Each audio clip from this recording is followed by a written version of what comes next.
सभी लोगों को मेरा प्रेम का वंदना।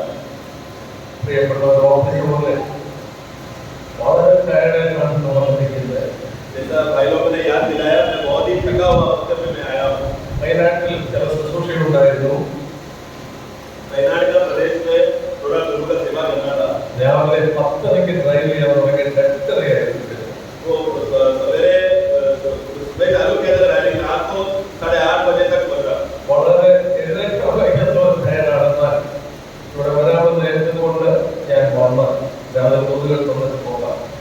एक्चुअली मैं बहुत थका हुआ अवस्था में हूँ, लेकिन क्योंकि प्रभु ने यहाँ पर आने का मौका दिया है, इसलिए मैं यहाँ पर आया। आप लोगों को विषय में जो संदेश प्रभु ने तैयार करके दिया है, वो विषय पाठ कर मैं जाऊँगा। वास्तव में ये महीना जो अंतिम समय है, बहुत ही बिजी समय था मेरा। बोले ऐसा टाइम हो गया कि मैं मीटिंग्स को मैं अवॉइड नहीं कर पाया। नहीं तो मैं आप लोगों के साथ 2-3 दिन रुककर मुझे गति करने का मेरा इच्छा था। प्रभु मैं प्रभु को धन्यवाद देना चाहता हूँ कि प्रभु ने दया दिखाया और आज प्रभु ने अवसर तैयार करके दिया गति करने के लिए। मैं जानता हूँ कि आप लोग मेरे विषय में प्रार्थना कर रहे हैं। प्रिय भाई लोग मुझे बहुत लोग मिलने भी आए हैं। आप लोग को जानते भी हो कि 2 महीने पहले मेरा बेटा स्वर्गवास हो गया। उसके वजह से 2-3 महीना मुझे प्रभु का सेवा में बाहर निकलने के लिए मुझे बहुत तकलीफ भी हुआ। और मैं जो प्रचार करने जा रहा विषय वो मुझ में प्रभु दिया है।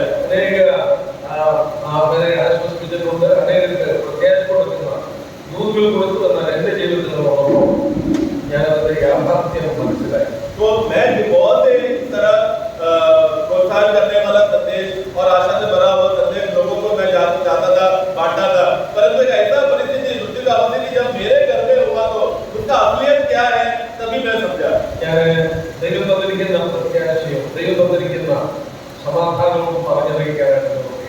और इसके लिए उसके बीच में प्रभु ने दिया हुआ तो शांति और प्रभु ने दिया हुआ आनंद तो बहुत बड़ा है। इसके लिए मैं आप लोग के बीच में खड़े होकर सेवा करने के लिए मैं खड़ा हूँ और आपका प्रार्थना के लिए मैं धन्यवाद देता हूँ।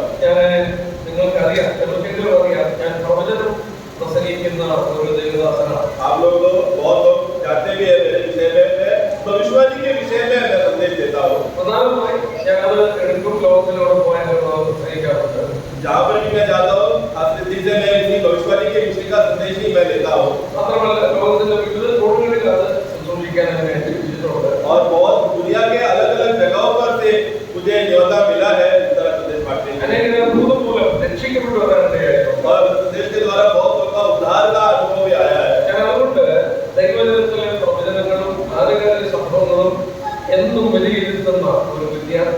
इसके लिए मैं ऐसा विद्यार्थी हूँ जो प्रभु का आगमन के विषय में और आने वाले दिनों में जो घटनाएं होने वाला है, ये सब विषयों में मैं हमेशा स्टडी करते रहता हूँ।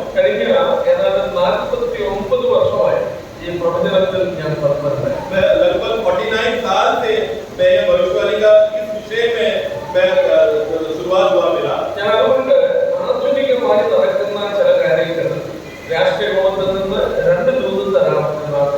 इसके लिए मैं सबसे पहले दुनिया में घटने वाला राष्ट्रीय विषय में जो बातें हैं उस विषय में बाइबल के साथ उसका क्या संबंध है वो बोलने का मैं इच्छा रखता हूँ।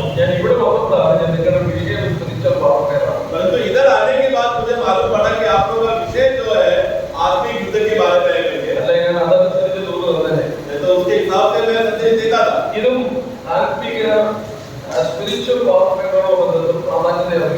क्योंकि ये जो विषय भी आत्मिक युद्ध के विषय के संभव के साथ तो मूल्य देता है। इसके लिए प्रभु ने हमको भविष्यवाणी का विषय दिया है। भविष्य के बारे में यानी कि आने वाले दिनों में जो जो घटनाएं बातें होने वाला विषय है प्रभु क्यों प्रकट कर रहा है। बहुत स्पष्ट रीति से वचन में हम पढ़ते हैं। और वो अपने भाइयों को बता सके इसके लिए प्रभु ने वो दूत यूहन्ना को दिया करके हम पढ़ते हैं।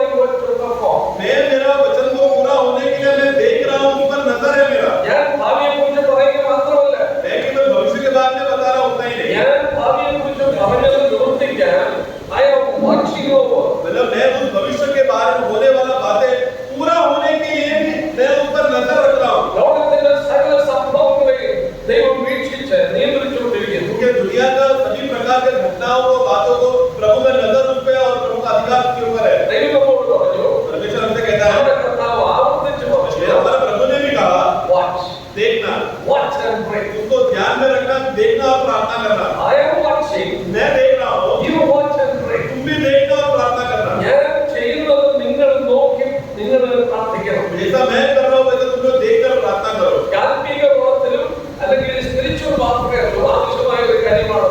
और आत्मिक युद्ध के विषय में भी अगर देखा जाए तो उसमें भी ये स्वभाव होना चाहिए। നമ്മൾ വ്യത്യസ്തരായിരിക്കുന്നത് മറ്റുള്ളവരിൽ നിന്ന് നമ്മുടെ പ്രത്യാശ കൊണ്ടാണ്. अभी हम लोग बाकी दुनिया के लोगों से हम लोग अलग क्यों है? क्योंकि हमारे अंदर एक आशा है इसके लिए। നമ്മുടെ പ്രത്യാശയിൽ നമ്മൾ മറ്റുള്ളവരെ പോലെ अगर हमारे अंदर आशा नहीं है तो बाकी लोगों के समान हम भी साधारण हो जाएंगे। നമ്മുടെ പ്രത്യാശയാണ് നമ്മളെ വ്യത്യസ്തരാക്കി മാറ്റുന്നത്. और आशा है जो हमें अलग करके रखता है। അപ്പോൾ അതുകൊണ്ട് ഈ വിഷയം പഠിക്കുവാൻ ബാധ്യസ്ഥരാണ്. इसके लिए हमें ये प्रभु का भविष्यवाणी के विषय में और आगमन के विषय में पढ़ना जरूरी है। ഈ ലോകത്തിലെ അനേക സംഭവങ്ങൾ നടക്കുമ്പോൾ अभी दुनिया में घटनाएं, बहुत सारी घटनाएं हो रहा है।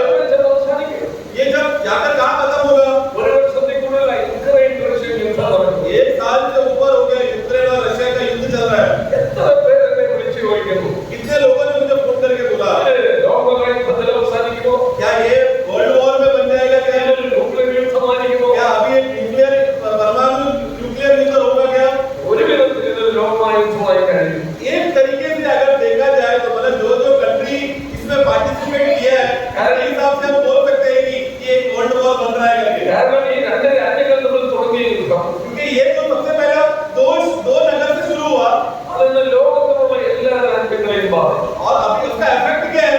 दुनिया भर में सभी लोगों को उसका इफेक्ट हो गया है। ഒന്നുകിൽ വിലക്കയറ്റം,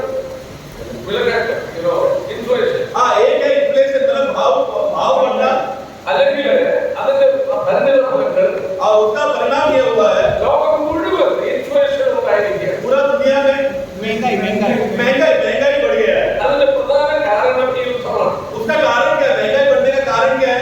वो दो देशों के बीच में युद्ध की वजह से। സമയമുണ്ടെങ്കിൽ അതിലോട്ടേക്ക് പോകാം. समय रहेगा तो उसमें जाएंगे। എന്നാൽ ഞാൻ നിങ്ങൾ വളരെ സമയമെടുത്ത് അല്ലെങ്കിൽ പ്രാധാന്യം കൊടുത്ത് മനസ്സിലാക്കണം.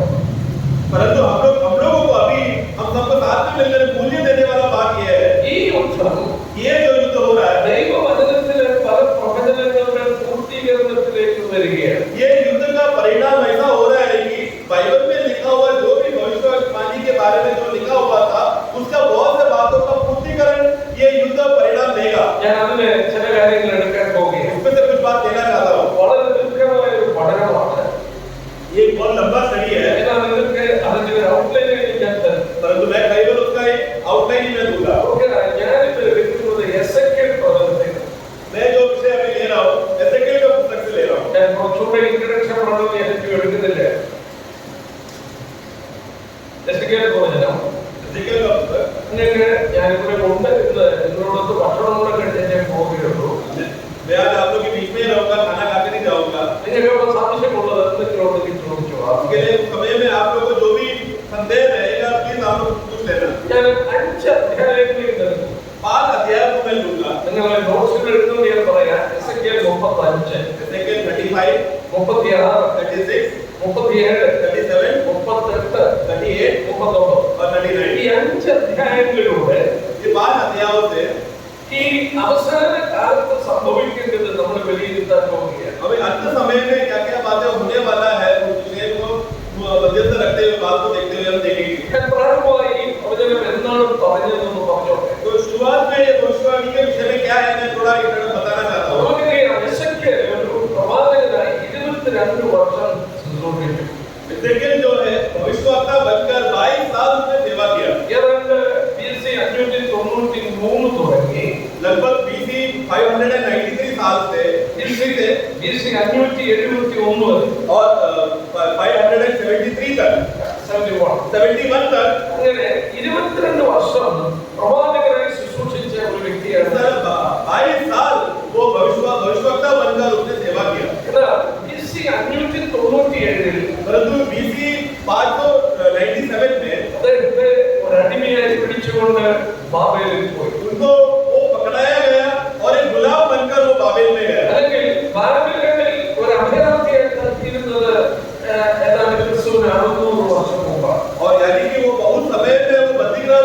हुआ था, मतलब यीशु मसीह के आगमन, पहला आगमन के 600 साल पहले के समय की बात है।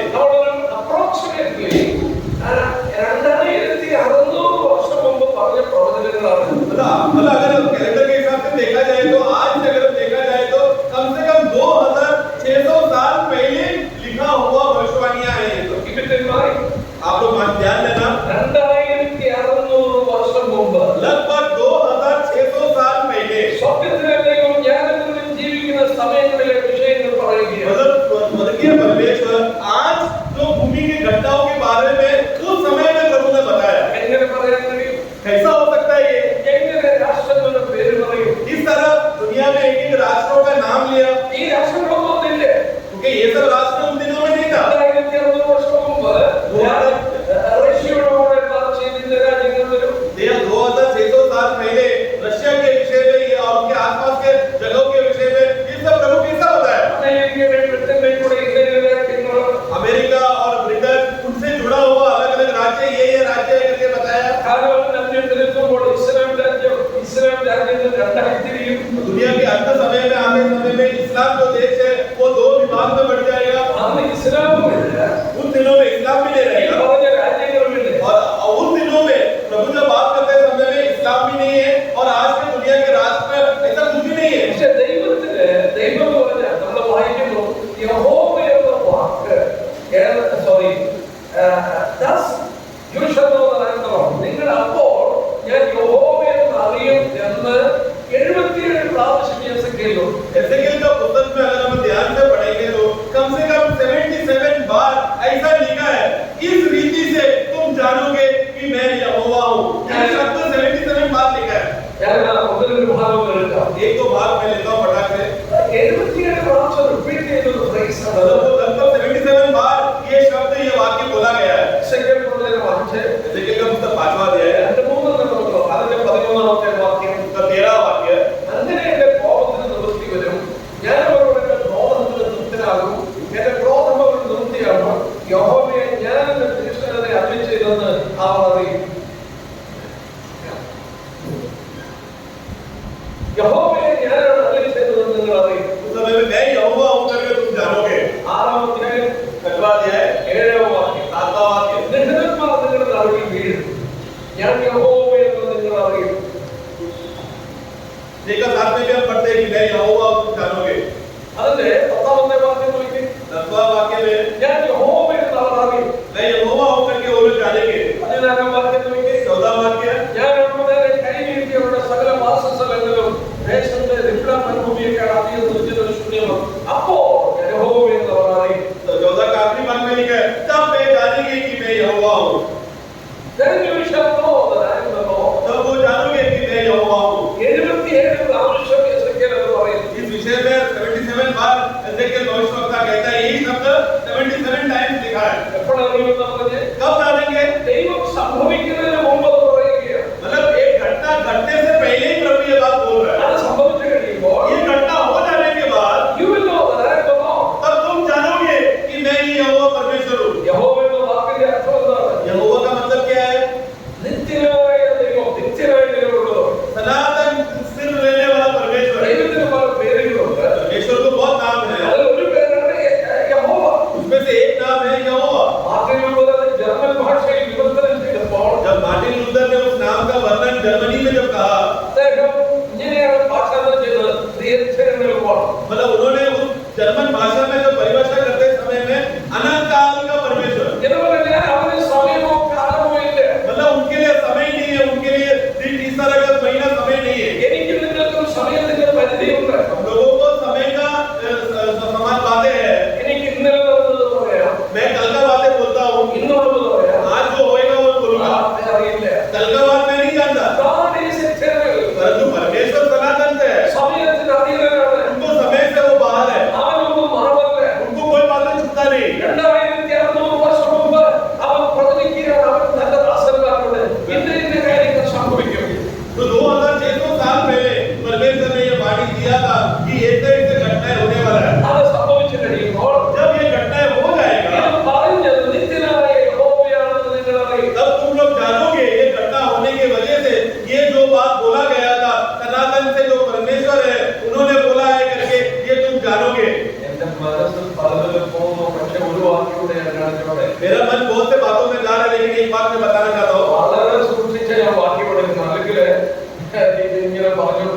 मैं बहुत ही संभाल कर मैं वाक्य ले रहा हूँ। യെശയ്യാ പ്രവചനം यशायाह का पुस्तक അതിന്റെ 41 അധ്യായം നിർത്തി 41 अध्याय पढ़ेंगे। यशायाह 41 അവിടെ നമ്മളൊരു പ്രയോഗം കാണുന്നുണ്ട്. ദൈവം മറ്റ് ദേവന്മാരെ വെല്ലുവിളിക്കുന്നു. वहाँ पर हम लोग चैलेंज करके बता रहे हैं, अन्य देवों को बुलाकर उनको चेतावनी दे रहा है। നിങ്ങൾ ദൈവമാണോ? क्या उनका परमेश्वर हो गया? എന്നാ നിങ്ങളൊന്ന് പറഞ്ഞേ. तो फिर आओ बताओ, ये सब बातें करके दिखाओ। ഐശയ്യാ 41 यशायाह 41 में 21 21वां वाक्य 22 22 में 23 वो चुनाव भी दे रहा है। 23 में നിങ്ങളുടെ വ്യവഹാരം കൊണ്ടുവരുമെന്ന് യഹോവ കൽപ്പിക്കുന്നു. നിങ്ങളുടെ ന്യായങ്ങളെ കാര്യപ്പെടുത്തി യാക്കോബ് രാജാവ് കൽപ്പിക്കുന്നു. അടുത്ത ശ്രദ്ധിച്ചോ, സംഭവിക്കാനുള്ളത് അവർ കാണിച്ചു നമ്മോട് പ്രസ്താവിക്കട്ടെ. നാം വിചാരിച്ചതിന്റെ അവസാനം അറിയേണ്ടതിന് ആദ്യ കാര്യത്തിൽ എന്തിന്റെ പേര് അവർ പ്രസ്താവിക്കട്ടെ, അല്ലെങ്കിൽ സംഭവിക്കാനുള്ളത് നമ്മെ കേൾപ്പിക്കട്ടെ.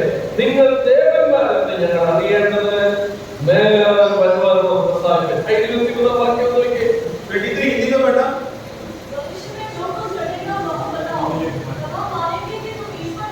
हाँ, भविष्य में जो बात हो रहा है कि बताओ, तब हम मानेंगे कि तुम सचमुच ईश्वर हो कि नहीं। अगर तुम लोग सचमुच परमेश्वर हो या देव हो तो बताओ आगे क्या घटने वाला है। इसलिए प्रियो, बाइबल में ही तो भविष्यवाणी के बारे में लिखा हुआ है। दुनिया के बहुत से ग्रंथ वो लोग अपने अपने धर्मों में रखते हैं, परंतु कहाँ पर भी भविष्यवाणी के बारे में नहीं पता है। क्यों सिर्फ बाइबल में ही भविष्यवाणी है? क्योंकि एक अनंत काल का परमेश्वर उसको प्रकट कर रहा है। वही सचमुच सच्चा परमेश्वर है, ये बात साबित करने के लिए भविष्यवाणी किया।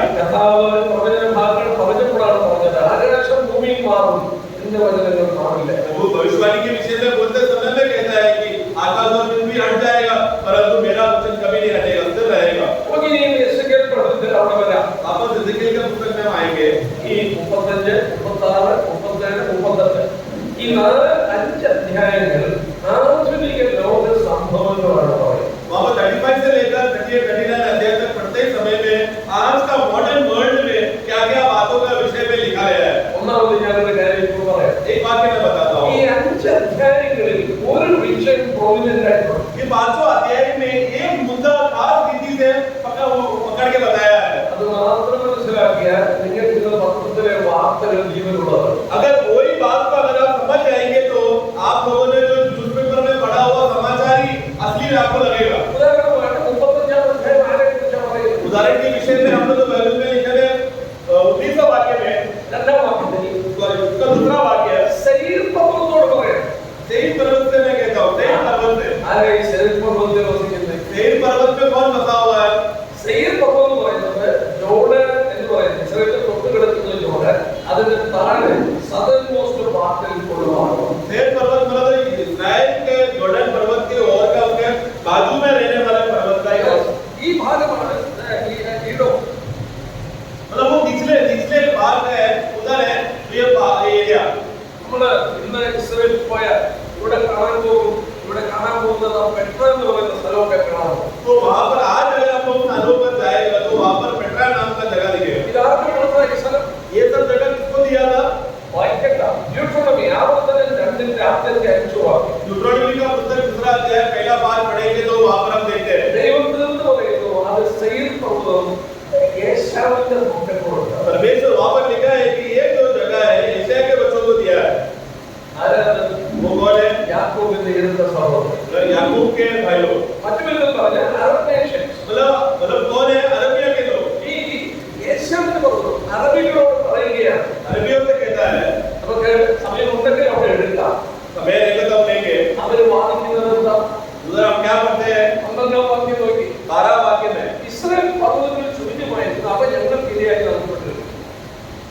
इस्राएल पर्वत जो शून्य हो गया है वो हमें मिल चुका है। അവിടുത്തെ വിഷയം ഇസ്രായേൽ പർവ്വതം. मतलब वहाँ का विषय इस्राएल का पर्वत के बारे में। ഭയങ്കരമായിട്ട് ഇസ്രായേൽ പർവ്വതം എന്ന വിഷയം. तो ऐसा क्यों इस्राएल का पहाड़ के बारे में इतना मूल्यता दिया है? 36 അധ്യായത്തിൽ 36 अध्याय अगर हम पढ़ेंगे तो നീയോ മനുഷ്യപുത്ര ഇസ്രായേൽ പർവ്വതങ്ങളോട് പ്രവചിച്ചു പറയണം. हे मनुष्यपुत्र, तू इस्राएल के पर्वत की ओर भविष्यवाणी कर। ദൈവം എന്തിനാ ഇസ്രായേലിനോട് പറയണമെന്ന് പറയാതെ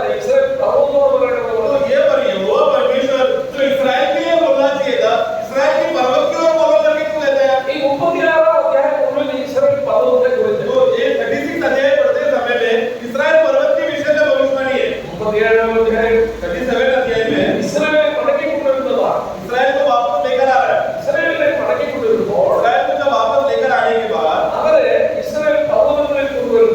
इस्राएल पहाड़ों में लेकर आया जा रहा है। അവിടെ 37 അധ്യായത്തിൽ 37 अध्याय में അതിന്റെ അവസാന ഭാഗങ്ങളിൽ കാണുന്നുണ്ട്. का आखिरी भागों में हम पढ़ते हैं। അവിടെ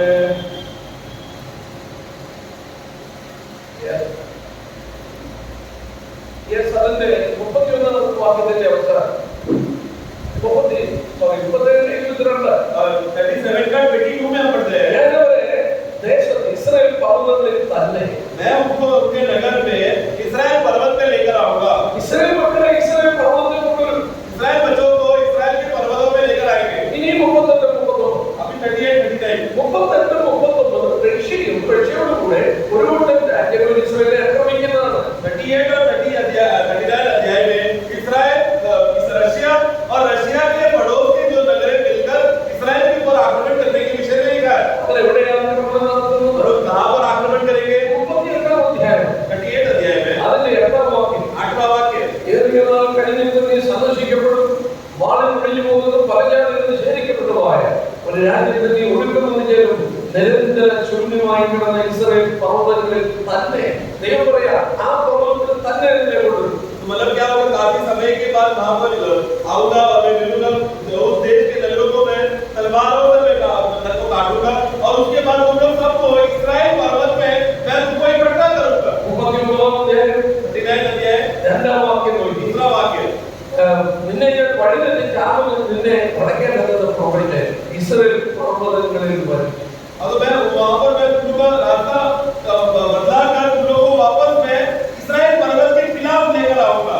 4 वाक्യം चौथा वाक्य നീ ഇവന്റെ എല്ലാ പടക്കങ്ങളും നിന്നോടുകൂടെ ജാതികളും ഇസ്രായേൽ പർവ്വതങ്ങളിൽ വീഴും. तुम और तुम्हारे सेना और तुम्हारा अधिकार सारे लोग इस्राएल पर्वत पे गिर जाओगे। ഈ 5 അധ്യായത്തിലും ये सारा 5 अध्याय में മുന്നിൽ നിൽക്കുന്നത് ഇസ്രായേൽ പർവ്വതം എന്നുള്ള വിഷയമാണ്. मतलब ये सभी बातों में 5वां अध्याय में इस्राएल पर्वत किस विषय को लेकर बात कह रहा है? ഏതാണ് ഇസ്രായേൽ പർവ്വതം? इस्राएल पर्वत कौन सा है? എന്റെ ഒരു കൊച്ചു മാപ്പുണ്ട്. मेरे पास एक छोटा नक्शा है। ഞാനിത് ഇസ്രായേലിൽ തന്നെ മേടിച്ചതാണ്. मैं ये इस्राएल से जाकर लिया हूँ। ഇത് പ്ലാസ്റ്റിക് ഉണ്ടാക്കിയത്. ये प्लास्टिक से बनाया है। ഇതിനകത്ത് ഇസ്രായേലിന്റെ പർവ്വതങ്ങൾ എംബോസ് ചെയ്തു. यहाँ पर जो इस्राएल का पहाड़ जो है उसको उगा के दिया है। ഓക്കേ, നിങ്ങൾ ഇവിടെ നോക്കുമ്പോൾ इस चित्र को अगर आप देखिएगा तो ഇസ്രായേൽ പർവ്വതമേ നോക്കി ഇവിടെ നോക്കിയേ, എവിടെ ഇസ്രായേലിന്റെ പർവ്വതമുണ്ടോ? तो यहाँ पर इस्राएल का पहाड़ करके बोलते समय में कहाँ पर आएगा? പച്ചവെള്ളം അടയാളപ്പെടുത്തിയ സംഘടന वो ऊपर से वो हरा भाग जो मार्क किया है കണ്ടോ? അവിടെ ഇസ്രായേൽ പർവ്വതം. वो पूरा इस्राएल का पहाड़ है। അവിടെയാണ് ഈ മുന്നിൽ നിൽക്കുന്ന പർവ്വതം. वहाँ पर ऊंचा ऊंचा वो पहाड़ है। ദൈവം ഇസ്രായേൽ പർവ്വതത്തോട് തന്നെ പറയണമെന്ന് പറഞ്ഞിരിക്കുന്നു. प्रभु ने क्या कहा? इस्राएल के पहाड़ों को मैं कहता हूँ। റഷ്യവും ഇസ്രായേൽ പർവ്വതത്തിൽ വീഴും. रशिया आकर इस्राएल के पहाड़ों के अंदर आएगा। ഈ ഇസ്രായേൽ പർവ്വതം എന്ന് പറയുന്ന സ്ഥലത്തിന്റെ ആധുനിക പേരെന്താണെന്നറിയോ? मतलब ये पहाड़ों का जो आज का नाम क्या है? मालूम है? West bank. West Bank. ഇന്ന് വെസ്റ്റ് ബാങ്ക് എന്ന് പറയുന്നതാണ് ഇസ്രായേൽ പർവ്വതം. मतलब अभी जब इस्राएल के पहाड़ों करके जो हमने पढ़ा वो उसका अभी का नाम क्या है? West Bank. ഈ ജോർദാൻ നദിയുടെ വെസ്റ്റ് പാർട്ടാണ്. അതുകൊണ്ട് തന്നെ ബ്രിട്ടീഷുകാർ പേര് കൊടുത്തു വെസ്റ്റ് ബാങ്ക്. तो वो लोग ये यॉर्दन नदी के वेस्ट भाग में होने की वजह से अंग्रेजी लोगों ने उसका नाम वेस्ट बैंक करके नाम दिया। നോക്കിയാ ഇതിന്റെ ബൈബിളിലെ പേരെന്താണെന്നറിയോ? बाइबल का नाम क्या है? ഇതിന്റെ തെക്ക് ഭാഗം ജൂഡിയ, വടക്ക് ഭാഗം ശമരിയ. ജൂഡിയ, ശമരിയ. उसका नीचे का भाग जो है जुडिया करके नाम दिया है, ऊपर का नाम को शमरिया बोला है। സോ ഈ ജൂഡിയ, ശമരിയ ഇസ്രായേലിന്റെ ഹൃദയഭാഗമാണ്. It is a central part of Israel. तो ये जुडिया और शमरिया बोला तो इस्राएल का दिल का भाग कैसा है? मतलब क्योंकि एकदम बीच में है। അത് നോക്കുക, ഇതാണ് ഇന്ന് ലോകത്തിലെ ഏറ്റവും വലിയ പൊളിറ്റിക്കൽ പ്രോബ്ലം. और आज भी दुनिया भर में सबसे बड़ा जो सबसे ज्यादा तकलीफ होने वाला बात है ये जगह। വാർത്തകൾ വായിക്കുന്നവർക്കറിയാം. अगर जो पेपर पढ़ते हैं उनको मालूम है ഭയങ്കര പ്രശ്നമാണ്. വെസ്റ്റ് ബാങ്ക് വിട്ടുകൊടുക്കുന്ന ഒരു പലസ്തീൻ രാഷ്ട്രം രൂപീകരിക്കുക. तो वहां पर ये वेस्ट बैंक में ये जगह को खाली करके दो क्योंकि इसको पैलेस्टीन देश उसको उन लोगों को चाहिए बोलता वो लोग मान रहे हैं। 3 പ്രാവശ്യം ദൈവം അബ്രഹാമിന് പ്രത്യക്ഷപ്പെട്ടു. 3 बार जब परमेश्वर अब्राहम को प्रकट हुआ 3 പ്രാവശ്യം പ്രത്യക്ഷപ്പെട്ട് ഈ ദേശം നിനക്കുള്ളതാണെന്ന് വാഗ്ദത്തം ചെയ്യുന്നു. 3 बार जब प्रभु अब्राहम से मिलने के बाद कहा कि ये नगर मैं तुझे दूंगा। ആ 3 പ്രാവശ്യവും വെസ്റ്റ് ബാങ്കിൽ പ്രത്യക്ഷപ്പെട്ടാണ്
को मिला नहीं। അറബ് രാജ്യങ്ങൾ അത് പിടിച്ചെടുത്തു.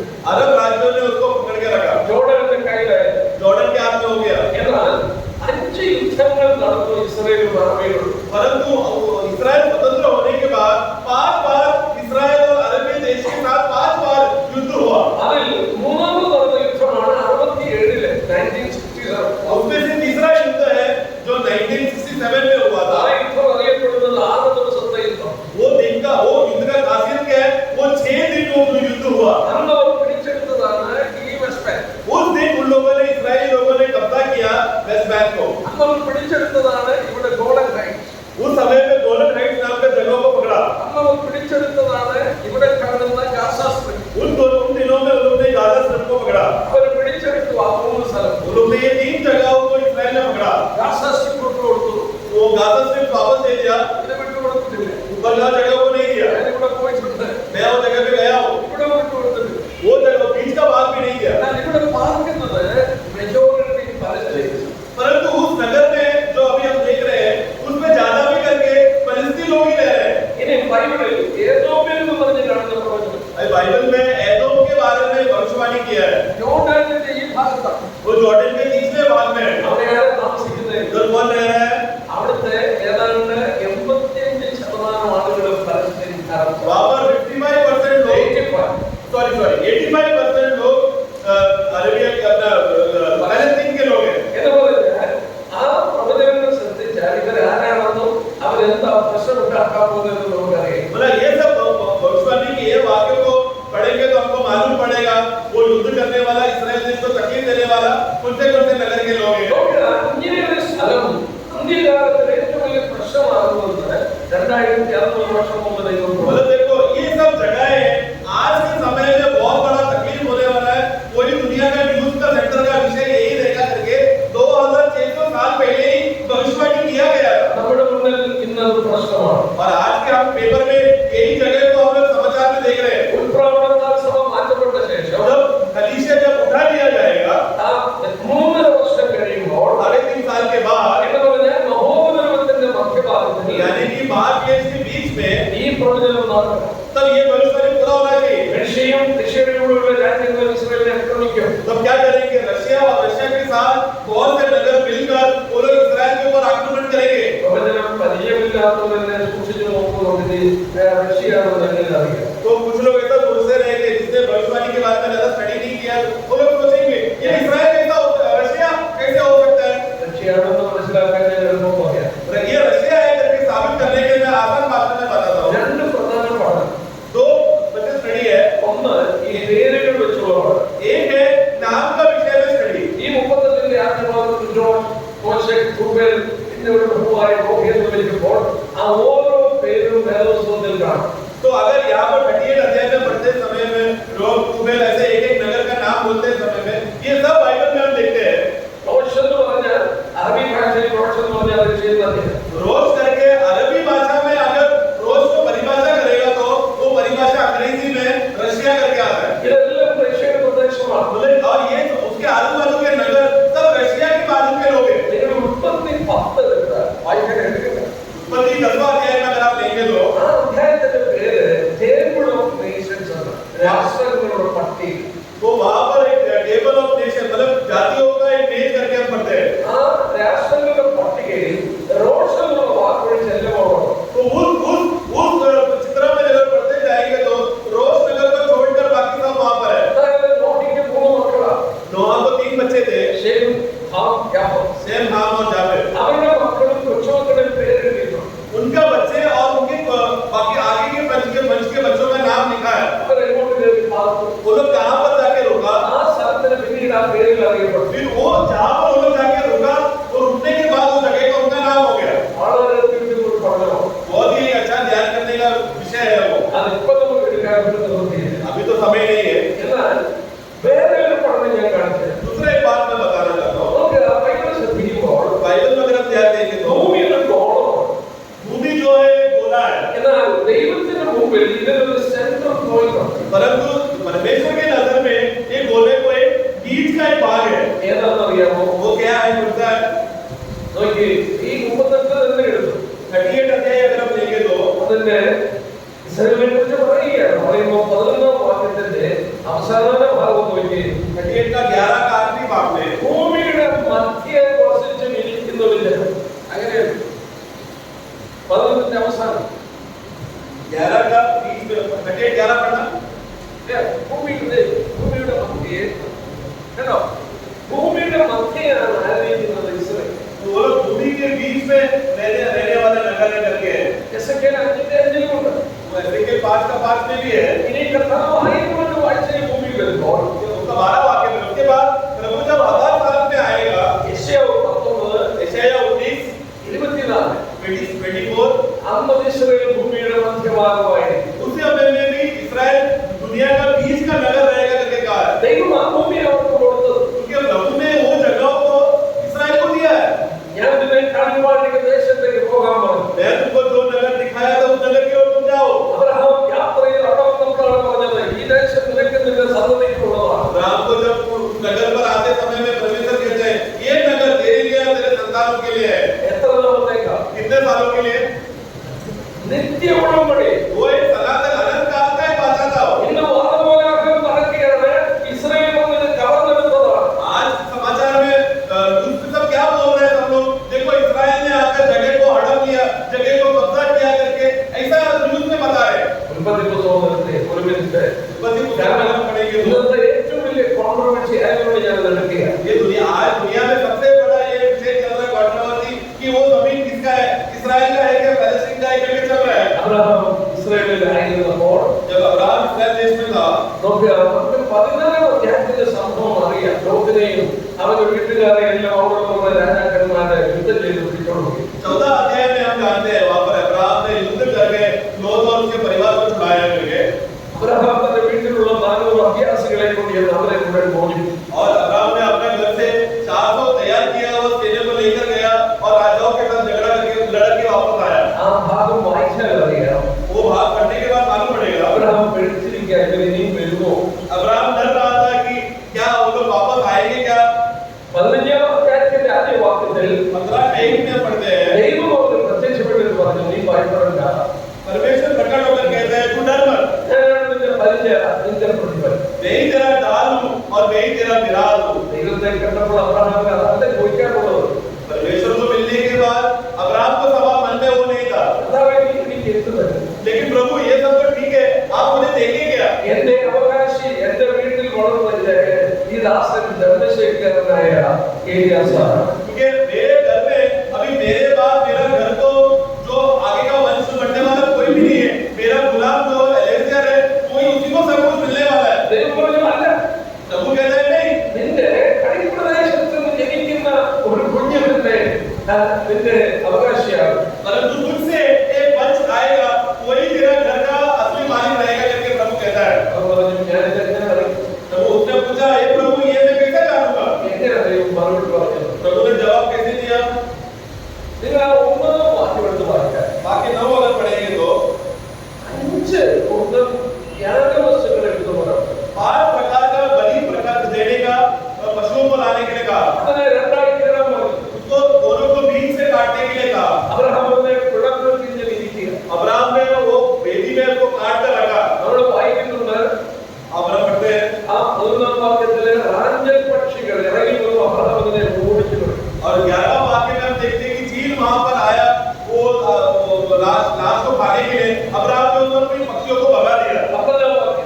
12वां वाक्य സൂര്യൻ അസ്തമിക്കുമ്പോൾ सूर्य जैसे ढलते जा रहा था അബ്രഹാമിന് ഗാഠനിദ്ര വന്നു अब्राहम को गहरा नींद आया ഭീതിയും അന്ധതമസും വന്നു और डर और अंधकार उसके ऊपर आ गया അബ്രഹാം പേടിച്ചിരിക്കുകയാണ് अब्राहम डर के बैठा है അപ്പോൾ ഒരു സംഭവം നടന്നു तब एक घटना वहां पर हो रहा है 15ാം വാക്യം നോക്കിയേ 17वां वाक्य സൂര്യൻ അസ്തമിച്ച ഇരുട്ടായ ശേഷം പുകയുന്ന ഒരു തീച്ചൂള ഭാഗത്തിന്റെ നടുവേ കടന്നുപോയി जैसे ही शाम को अंधकार होने लगा तो हम देखते हैं कि जिस बलि को काट कर रखा था उसके बीच में से अग्निस्तंभ जलने लगा എന്താ ഇത് നടക്കുന്നത് यहाँ पर क्या हो रहा है അബ്രഹാം പേടിച്ചിരിക്കുകയാണ് अब्राहम डर के बैठा है അവൻ കാണാൻ ഒരു തീച്ചൂളത്തിന്റെ നടുവിലൂടെ പോകുന്നു परंतु उसके बीच में से वेदी के बीच में से एक अग्निस्तंभ जा रहा है എന്നിട്ട് और फिर അതിന്റെ 18ാം വാക്യം 18वां वाक्य അന്ന് യഹോവ അബ്രഹാമിനോട് ഒരു നിയമം ചെയ്തു उस दिन 18वां वाक्य में यहोवा परमेश्वर ने अब्राहम के साथ एक वाचा बांधा God made a covenant with Abraham. परमेश्वर ने अब्राहम के साथ एक वाचा बांधा।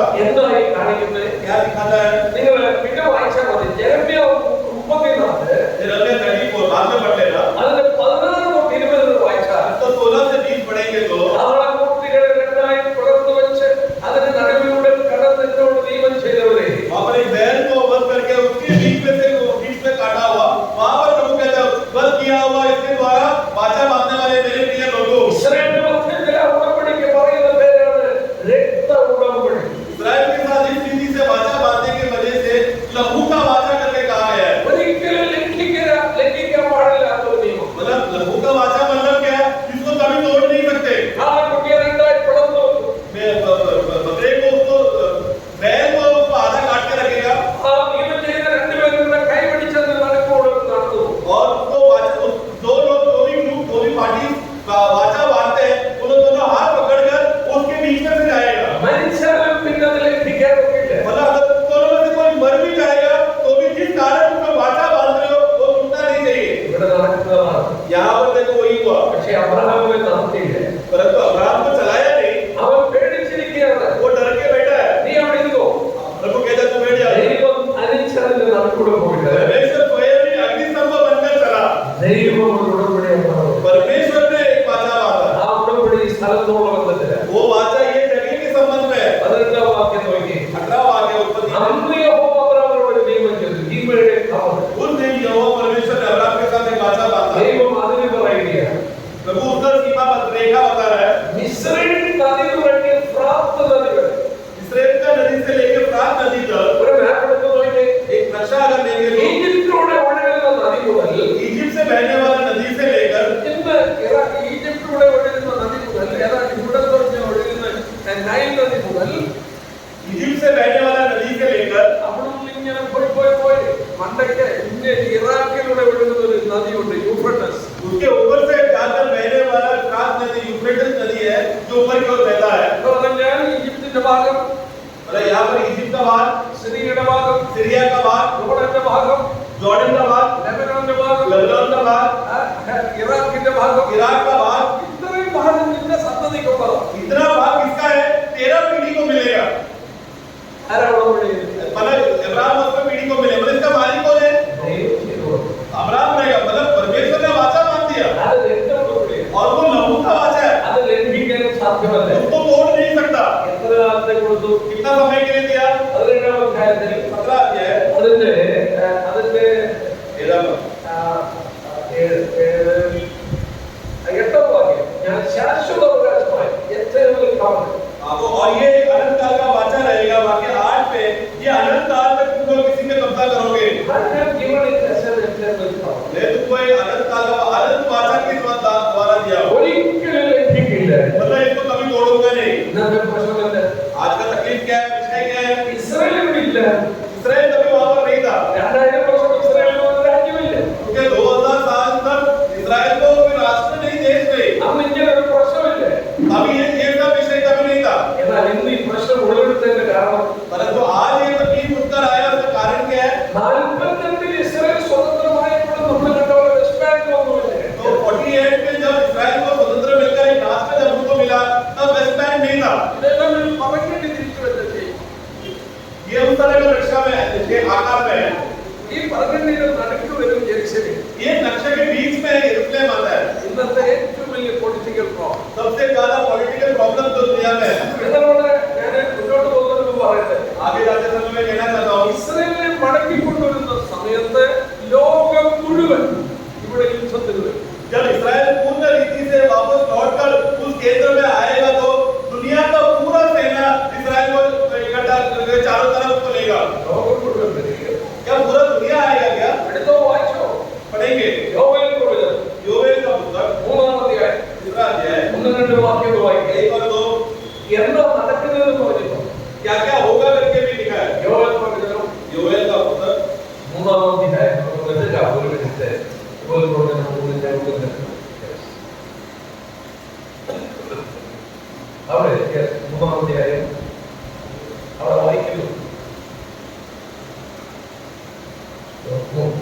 ഞാൻ യഹൂദരെ യെരൂശലേമിന്റെ സ്ഥിതി മാറ്റുവാനുള്ള നാളുകളിലും കാലത്തിലും ഞാൻ സകല ജാതികളെയും യഹോശാഫാത്ത് താഴ്വരയിൽ ഇസ്രായേലിലേക്ക് ചെല്ലുമാറാണ്.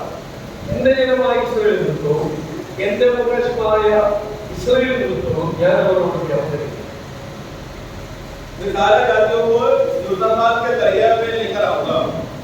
അവിടെ ഒരു കാര്യം വ്യക്തം, ഇസ്രായേലിനെ അവരുടെ സ്ഥിതി മാറ്റുന്ന നാടുകളിലാണ് ഇത് സംഭവിക്കുന്നത്. मतलब इस्राएल का उसका परिस्थिति जब बदलने लगेगा तब यह सारा देश को दुनिया के लोगों को उनके खिलाफ लाएगा. AD 70 തൊട്ട് मतलब AD 70 से लेकर 1948 വരെ 1948 तक അവർക്ക് രാജ്യമില്ലായിരുന്നു. उनके पास खुद का देश नहीं था. Almost 2000 लगभग 2000 साल तक. അന്നൊന്നും ഈ പ്രവചനം നിവർത്തിക്കില്ല. उस समय में ये भविष्यवाणी पूरा नहीं हो सकता. അവരുടെ സ്ഥിതിക്ക് മാറ്റം വരികയാണ്. परंतु 47 में इस्राएल का अवस्था बदल रहा है. അവര് ഒരു രാജ്യമായി മാറുന്നു. उन लोग एक देश बन गया. ദൈവജനത്തിൽ പറയുന്നു, प्रभु का वचन कहता है അവരുടെ സ്ഥിതിക്ക് മാറ്റം വരുന്ന നാളുകളിൽ पर जिस दिन उनका देश में जब उनका बदलावट आएगा സകല ജാതികളും അവരോട് യുദ്ധത്തിന് വരും. पूरा दुनिया के लोग उनके खिलाफ युद्ध के लिए आएगा. പ്രിയപ്പെട്ടവരോട് ഞാൻ പറയട്ടെ, यहाँ पर मैं एक बात बताना चाहता हूँ. ഇസ്രായേലിനോടുള്ള ദൈവത്തിന്റെ ഇടപെടലിന് വ്യത്യാസമുണ്ട്. इस्राएल के विषय में परिस्थिति वहाँ पर जब बदलने लगा, ഒന്ന് രണ്ട് വാക്യം നമ്മൾ കാണിക്കാം. एक बात मैं बताना चाहता हूँ. നമുക്ക് ഇനിയും ഒരു 15 മിനിറ്റൂടെ ഉള്ളൂ കാര്യം വയ്ക്കുന്നതിന് മുമ്പ്. അത് ജനത്തോട് പറഞ്ഞോട്ടെ, ജനമേല പറഞ്ഞതാണ്. यिर्मयाह का पुस्तक. നോക്കുക, ഈ സ്ഥിതിക്ക് ഭയങ്കര മാറ്റം സംഭവിച്ചത്. ये जगह का परिस्थितियों पे इस्राएल का परिस्थिति बदलने लगा. 31 अध्याയം എടുത്താട്ടെ. 31 अध्याय. ഞാൻ പറയുന്ന വാക്യം ഒന്ന് ശ്രദ്ധിച്ചോളെ. मैं जो बोल रहा हूँ वाक्य ध्यान से सुनना. ഞാനത് വായിക്കോളൂ. ആ വാക്യം നിങ്ങൾ ശ്രദ്ധിക്കുക. അന്ന് ഞാൻ പറയും, അത് ദൈവത്തിന്റെ मिटिए. यिर्मयाह मिटिए. യെരമ്യാ 31:20 ദൈവത്തിന്റെ രണ്ട് ഡീലിംഗാണ്. प्रभु का दो बातों को वहाँ पर हम देखते हैं. അന്ന് ഞാൻ പറിപ്പാനും പൊളിപ്പാനും ഇടിപ്പാനും നശിപ്പിപ്പാനും കഷ്ടപ്പെടുത്തുവാനും അവരുടെ മേൽ ജാഗരിച്ചിരുന്നത് പോലെ പണിയുവാനും നടുവാനും അവരുടെ മേൽ ജാഗരിച്ചിരിക്കും. जिस तरह मैं उनको देख रहा था, उनको उखाड़ने के लिए, उनको तोड़ने के लिए, उनको नाश करने के लिए और उनके ऊपर पीड़ा लाने के लिए, उसी तरह मैं उनको इकट्ठा करने और बांटने के लिए मैं उनके लिए देख रहा हूँ. 2000 വർഷം 2000 साल I was watching over them to flood them up and to destroy. 2000 साल तक मैं उनको उखाड़ने के लिए और नाश करने के लिए मैं उनको देख रहा था. അവരെ നശിപ്പിക്കണം, मतलब कैसे भी അവരെ नाश करना है, നശിപ്പിക്കണം, उनको बर्बाद करना है. അവരോട് കരുണയും കാണിക്കുന്നില്ല. उनके ऊपर कोई दया नहीं दिखाया. അതുപോലെ उसी तरह ഇന്ന് പണിയാൻ നഗരം आज मैं उनको बांटने के लिए और उनको बीज बोने के लिए मैं खड़ा हूँ. ദൈവത്തിന്റെ ഇടപെടലിൽ വ്യത്യാസമുണ്ട്. देखो प्रभु का कार्य करने का परिस्थिति देखो, पहला तोड़ रहा है, अभी बांध रहा है. Yes, ഈ സ്ഥിതിക്ക് മാറ്റം വരുന്ന നാളിലാണ് സകല ജാതികളും ഇവരുടെ ഇടയിൽ വരുന്നത്. तो इस तरह परमेश्वर का परिस्थिति उनके कार्य में बदलने लगा तो तभी क्या होगा? योवेल का पुस्तक में हमने पढ़ा, दुनिया भर के लोग इस्राएल के खिलाफ हो जाएंगे. 102 സങ്കീർത്തനം വന്നിട്ട് 102 बजट में गिरा. നമ്മൾ മനസ്സിലാക്കാത്ത ഒരു ഭാഗം ഞാൻ പറയാം. आप समझ नहीं पाए, ऐसे वाक्य में लेना चाहता हूँ. 102 സങ്കീർത്തനം 102 13 വാക്യം. 13 वाक्य. നീ എഴുന്നേറ്റ് സീയോനോട് കരുണ കാണിക്കും, उत्तर सिय्योन के ऊपर दया दिखाना. അവളോട് കൃപ കാണിക്കാനുള്ള കാലം അതിനുള്ള സമയം വന്നിരിക്കുന്നു. मतलब उसके ऊपर दया दिखाने का समय आ चुका है. ദൈവം ചരിത്രത്തിൽ ഒരു സമയം ചൂണ്ടിക്കാണിക്കുന്നു. परमेश्वर इतिहास की ओर उंगली दिखाकर एक समय को बता रहा है. അവരോട് കരുണ കാണിച്ചില്ല, तब तक उनको दया नहीं दिखाया, അവരോട് യാതൊരു ധൈര്യം കാണിച്ചില്ല. केवल कोई भी करुणा नहीं दिखाया. നിന്റെ രക്തം ഞങ്ങളുടെ മേലും ഞങ്ങളുടെ മക്കളുടെ മേലും വരുത്തണമെന്ന് പറഞ്ഞു. उसके इस्राएली लोगों ने बलिदान यीशु को मारने के बाद क्या कहा? उसका लहू हमारे ऊपर और हमारे बच्चे के ऊपर आने दो. കൊടുത്തു 2000 വർഷം അവരുടെ കുഞ്ഞുങ്ങളുടെ ചോര. उसका सजा प्रभु ने क्या किया? इस्राएल के और उसके बच्चों का सारा खून वहां पर दुनिया भर में बहने लगा. രണ്ടാം മഹായുദ്ധകാലം तो सेकेंड वर्ल्ड वॉर में ഹിറ്റ്ലർ 15 ലക്ഷം യഹൂദ കുഞ്ഞുങ്ങളെ കൊന്നു. 15 ലക്ഷം.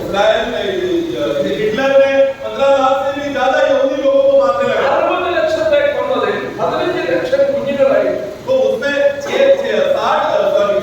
हिटलर ने जो 60 लाख इस्राएली लोगों को मारा. उस 60 लाख इस्राएली लोगों में से 15 लाख केवल बच्चे थे. നിന്റെ രക്തം ഞങ്ങളുടെ മക്കളുടെ മേലും ഞങ്ങളുടെ മേലും വരട്ടെ. उन्होंने प्रभु को मारने के बाद यहूदी लोगों ने क्या कहा था? इसका लहू का जुल्म इल्जाम हमारे ऊपर और हमारे बच्चे के ऊपर आने दो. लहू से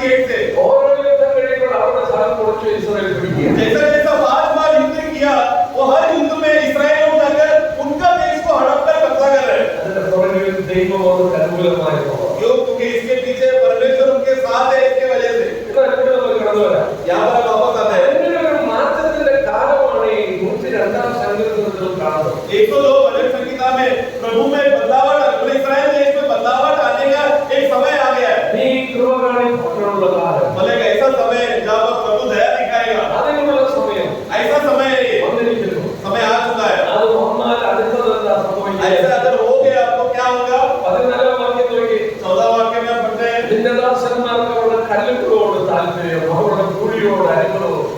उसके दासों को उनके चट्टानों पर और उनके मिट्टी के ऊपर दया आएगा। ഇസ്രായേൽ ചെന്നാൽ इस्राएल में जाओ आप, നിങ്ങളെ വിലാപത്തിന്റെ ഇടയ്ക്ക് പോയി നിന്നാൽ ഈ വാക്യം നിവർത്തിക്കുന്നതാണ്. तो वहाँ पर वेलिंग कॉल करके एक जगह है जहाँ पर इस्राएल लोग माता मिलकर होते हैं और प्रार्थना करते हैं। वहाँ पर ये बात को देख सकते हैं। അവിടെ സ്ത്രീകൾ കുഞ്ഞുങ്ങളെ മാർബിൽ തുണിയിൽ കെട്ടിയിട്ടിട്ട് वहाँ पर इस्राएल के स्त्री लोग अपने बच्चों को छाती में बांध के रखते हैं ഈ നെറ്റികളുടെ വിലാപത്തിന്റെ കല്ലിൽ ഇങ്ങനെ അടിച്ചു और वहाँ पर वेलिंग कॉल में जाकर वहाँ के स्त्री लोग बच्चों को छाती में बांधकर सिर माथे से उस दीवार को जाकर मार मार कर रो रहे हैं। യഹൂദൻ വന്ന് മറുഭാഗത്ത് ആ കല്ലിൽ തൊട്ടുകൊണ്ട് പ്രാർത്ഥിക്കുക. और उसके बाजू में यहूदी लोग आकर हाथ कर मार मार कर उस दीवार को मार मार कर लोग प्रार्थना कर रहे हैं കല്ലുകളെ കൈകളിലെടുത്ത് അതിനെ ശുദ്ധീകരിക്കുക. और वहाँ के पत्थरों को वो हाथ में लेकर उसको धोकर शुद्ध कर रहे हैं। 2000 വർഷം ലോകത്തിന്റെ 4 കോടി കിടന്നുകൊണ്ട് പ്രാർത്ഥിച്ചു. അടുത്ത വർഷം യെരൂശലേമിൽ, അടുത്ത വർഷം യെരൂശലേമിൽ.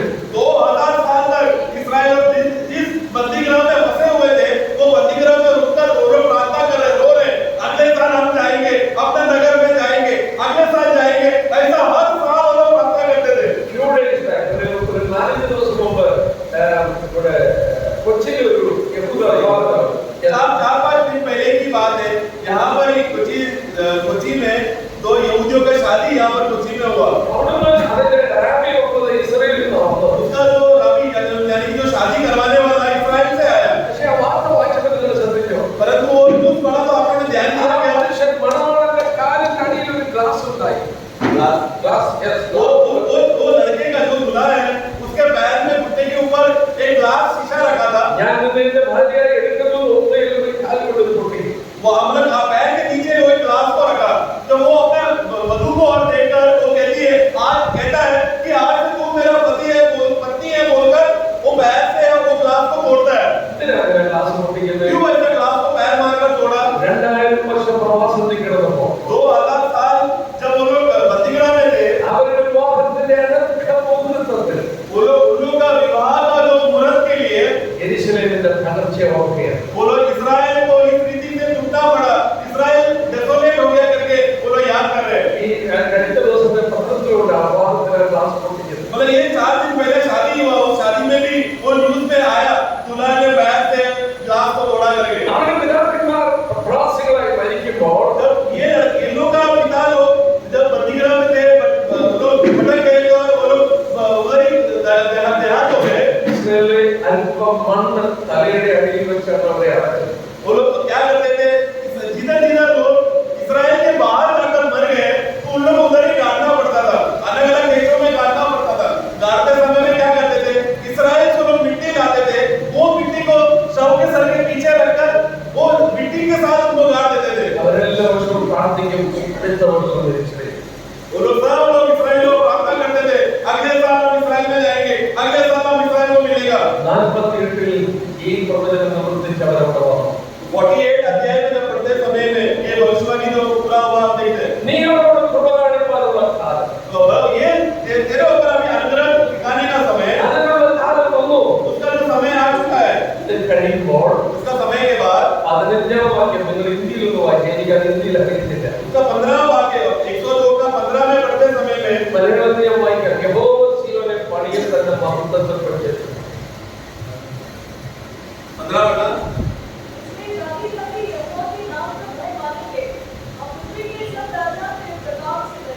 സഹോദരന്മാരെ ആ വാക്യം ഇംഗ്ലീഷ് ഒന്ന് വായിക്കും. 16 വാക്യം English. When the Lord shall build up Zion, he will appear in his glory. बोला पढ़ना हिंदी में। यहोवा ने सिय्योन को बसाया है और वह अपने रखवालों के साथ दिखाई महिमा के साथ दिखाई देगा। കർത്താവ് എന്ന് വരുന്നതാണ്. प्रभु कब आएगा? When the Lord shall build up Zion, he will appear in his glory. जब यहोवा परमेश्वर सिय्योन को बांधेगा, वाक्य 16 में सिय्योन को बांधेगा, तब प्रभु महिमा में प्रकट होगा। അതുകൊണ്ടാണ് ക്രിസ്തുവിനോട് ശിഷ്യന്മാർ വന്ന് ചോദിച്ചു, इसलिए प्रभु ने अपने चेलों से आके पूछा, നിന്റെ വരവിനും ലോകാവസാനത്തിനും അടയാളം എന്ത്? तेरा आगमन का और लोग संसार का अंत का लक्षण क्या है? അവിടെ വരുന്നതിന് ഒരു വാക്യം കൂടെ പറഞ്ഞോട്ടെ. एक वाक्य में पढ़ना चाहता हूं बीच में 102 സങ്കീർത്തനത്തിൽ 102 का ही അതിന്റെ 18 വാക്യം ഉണ്ട്. 18 वाक्य, വരുമാനമുള്ള തലമുറയ്ക്ക് വേണ്ടി ഇത് എഴുതി വെക്കും. ये आने वाला तत्वों के लिए लिखा गया है, पुत्रों के लिए लिखा गया है। ഇന്ദിരാഗ്രഹണോ എന്നാൽ ദീപം ഭക്ഷിക്കാൻ പറ്റില്ല. നെടോ രാജാവോ അവസാനത്തെ തലമുറയ്ക്ക് വേണ്ടി ഇത് എഴുതി വെക്കുക. लास्ट पीरियड आने वाला बनाया वाला तत्व। യെസ്, അത് ദീപം ഭാഷയിൽ writing for the last generation. तो यहाँ पर देखो आने वाले पीढ़ी करके लिखा है। हम हिंदी में और इंग्लिश में भी पढ़ते हैं, लेकिन इब्रानी भाषा में अगर इसका परिभाषा ओरिजिनल ट्रांसलेशन में क्या लिखा है? ये सबसे आखिरी पीढ़ी के लिए लिखा है। അന്നത്തെ തലമുറയ്ക്ക് ഇത് മനസ്സിലാകും. मतलब क्या, जो आखिरी पीढ़ी रहेगा उस दिन को ये वाक्य समझ में आएगा। യഹോവയോട് ഇടപെടുന്നതിന്റെ വ്യത്യാസം കാണുമ്പോൾ ഓർത്തോണം, ഇത് കർത്താവിന്റെ രണ്ടാം വരവിനാണ്. यहोवा जब इस्राएल के ऊपर कार्य करने में व्यवहार में बदल गया है, अभी प्रभु दया दिखा रहे हैं, समझ में कार्य आया तो समझ जाना प्रभु का आगमन निकट है। ഒരു കാര്യം കൂടി ഓർമ്മിക്കോട്ടെ. एक और बात बताना चाहता हूँ। യേശുക്രിസ്തുവിനോട് ശിഷ്യന്മാർ ചോദിച്ചു, നിന്റെ വരവിന്റെ അടയാളം എന്താ? तेरे लोगों ने यीशु से कहा, तेरा आने का लक्षण क्या है, चिन्ह क्या है? മാത്യു 24. मैं बताइए समाचार 24 में അറിഞ്ഞോ അറിയാതെയോ അവർ ചോദിച്ചത് ഒരു അടയാളം. जाने अनजाने में उन्होंने एक ही चिन्ह मांगा। Give us a sign. एक चिन्ह दो प्रभु। കർത്താവ് അടയാളം പറഞ്ഞിട്ടു. प्रभु एक ही चिन्ह दिया। 32 വാക്യം തുടങ്ങി. 24 का 32 से पढ़ते हैं। നിങ്ങൾ അത്തിയെ നോക്കി ഉപമ പഠിക്കണം. तुम लोग अंजीर को देखकर दृष्टांत को सीखो। അത്തി വൃക്ഷം ഇസ്രായേൽ രാഷ്ട്രമാണ്. अंजीर जो वृक्ष जो है इस्राएल राष्ट्र को दिखाता है। നല്ലൊക്കെ പഠിക്കാം. കാരണം അതിന്റെ തലേ ദിവസമാണ് കർത്താവ് ഒരു അത്തിയെ ചടിച്ചു ഉണങ്ങി നോക്കി. तो ये एक अच्छा अभ्यास है एक विषय अंजीर का वृक्ष का विषय में। ये वाक्य बोलने के बाद अगला दिन क्या हुआ? प्रभु अंजीर का वृक्ष को श्राप कर रहा है। ആ അത്തി വീണ്ടും താഴ്ന്നു. पर उसके बाद आगे चलकर एक दिन ये अंजीर का वृक्ष फिर से फलेगा। അത് കണ്ടു കഴിഞ്ഞാൽ ये जब उसको देखोगे ഞാൻ അനുഗ്രഹമാണ്. मैं तुम्हारा निकट करके तुम जान लेना। സിസ്റ്റേഴ്സ് ഞാൻ ഇവിടെ നിർത്തുന്നു. भाई लोग मैं यहाँ पर रोक रहा हूँ। നമുക്ക് ഈ എസെക്കിയേൽ നിന്ന് പഠനം തുടരാം. हम लोग इस विषय का अभ्यास हम आगे बढ़ाएंगे। ഒരു കാര്യം ഓർക്കുക. एक बात याद रखना, We are almost going to see the coming of the Lord. हम लोग बहुत जल्दी प्रभु का आगमन को देखने वाले हैं। The Lord is at the door. അവിടെ പറയുന്നത് ഇത് കണ്ടാൽ ഞാൻ വാതിൽക്കലാണ്. प्रभु कहते हैं ये जब निकट है तो समझ जाना मैं द्वार के निकट में हूँ। വാതിൽക്കൽ വന്ന ഒരു വ്യക്തി അകത്ത് കിടക്കാൻ അധികം സമയം വേണ്ട. दरवाजे में खड़ा हुआ व्यक्ति को अंदर आने के लिए ज्यादा टाइम नहीं लगेगा। ഈ പ്രവചനങ്ങളെല്ലാം നിവർത്തിക്കപ്പെടുന്നത് ഈ തലമുറയിലാണ്. तो ये सारा भविष्यवाणी पूरा होने के लिए ये पीढ़ी में होने वाला है। കർത്താവിന്റെ രണ്ടാം വരവിന് വേണ്ടി ഒരുക്കപ്പെടുന്ന ഒരു ജനറേഷൻ. प्रभु का आगमन का आने का एक समय जो आखिरी जो पीढ़ी है वो ये पीढ़ी रहेगा। കർത്താവ് നമ്മെ സഹായിക്കട്ടെ. प्रभु सबको सहायता करेगा। ഈ കാലത്തിന്റെ അന്ത്യത്തിലെത്തിയതുകൊണ്ട് ये समय अपने अंत में पहुंचा है। എത്ര ഭക്തിയും വിശുദ്ധിയുള്ളവരായിരിക്കും. कितना भक्ति और पवित्रताई से हमें जीना है। തിരിച്ചു വാർത്തകളൊക്കെ പഠിക്കുന്നത്. हम लोग आत्मिक युद्ध के बारे में पढ़ रहे हैं ना। വായനത്തിൽ വായിക്കുന്നു. वचन में पढ़ते हैं സാത്താൻ അല്പകാലമേ ഉള്ളൂ എന്ന് അറിഞ്ഞിട്ടുണ്ട്. शैतान को अभी थोड़ा ही समय बाकी है वो देखकर അവൻ അധികം കാലം वो समय वो जानता है। ഗദരദേശത്തിലെ പൂർവ്വസ്ഥരെ സുഖപ്പെടുത്തിയപ്പോൾ जब उस गिदरा देश का वो दुष्टात्मा वो व्यक्ति जो तबियत खराब था दुष्टात्मा था जब यीशु जाके ठीक किया സാധാരണ കർത്താവിനോട് ചോദിച്ചു, ഈ സമയത്തിന് മുമ്പ് വന്നോ ഞാൻ എന്നെ തെറ്റിക്കാൻ? तो दुष्टात्मा लोग क्या बोलने लगे कि आप समय के पहले आए क्या हमें नाश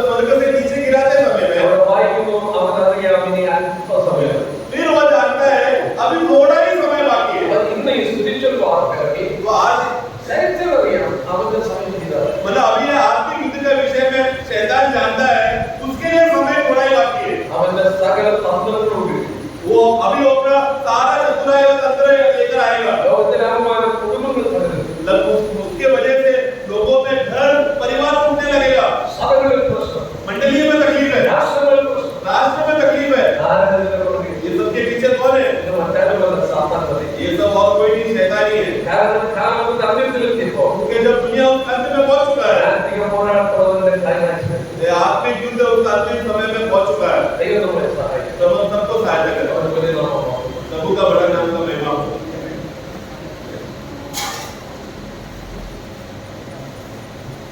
थैंक यू ब्रदर. अब देखने में मिनट संजय बहुत धन्यवाद देते हुए हमें लाने के लिए, यहाँ पे इकट्ठा करने के लिए, हमें यहाँ पे जमा करने के लिए